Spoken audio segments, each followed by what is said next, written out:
السلام علیکم ورحمۃ اللہ وبرکاتہ۔ آئیے آج اس دعا کی فضیلت اور افادیت جانتے ہیں۔ یہ دعا کب، کیسے اور کہاں پڑھی جانی چاہیے؟ اس دعا کو پڑھنے کے کیا فائدے ہیں؟ اللہم آت نفسی تقواها وزکیها انت خیر من زکاها انت ولیها ومولاها۔ اے اللہ، میرے نفس کو اس کی پرہیزگاری عطا کر اور اس کو پاکیزگی عطا کر۔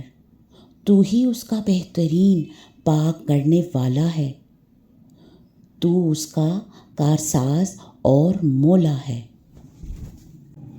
یہ تقویٰ کی دعا ہے کہ اللہ ہمارے دلوں کو تقویٰ عطا کر دے، یعنی اپنا احساس دے دے اور ان کو پاک کر دے ہر طرح کی غلط چیزوں سے، کیونکہ دل تو اللہ کے بس میں ہے نا، ہمارے نفس اس کے ہاتھ میں ہیں، وہ جس طرف چاہے ان کو موڑ دے۔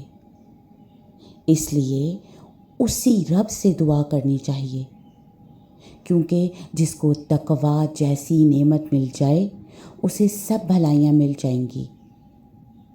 اگر دل میں اللہ کا خوف، تقویٰ نہیں تو انسان اپنے نفس کی شر سے نہیں بچ سکتا۔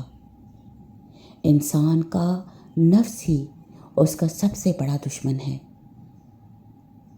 انسان خود اس کو پاک نہیں کر سکتا، اور نہ ہی یہ انسان کے بس میں ہے کہ اسے نیک بنا سکے، لیکن کوشش ضرور کرنی چاہیے۔ نتیجہ تو اللہ سبحانہ و تعالیٰ کے ہاتھ میں ہے۔ اور دیکھیں، قرآن میں بھی آتا ہے نا، اپنے آپ کو پاک مت سمجھو، بلکہ اللہ ہی جسے چاہتا ہے پاک کرتا ہے۔ جب اللہ ہی پاک کرتا ہے تو اللہ ہی سے دعا کرنی چاہیے۔ اللہ سے دعا کیجیے، اللہ ہمارے دلوں میں تقویٰ ڈال دے۔ انشاءاللہ رحمان آج سے ہم اس دعا کو اپنی روٹین میں شامل کریں گے۔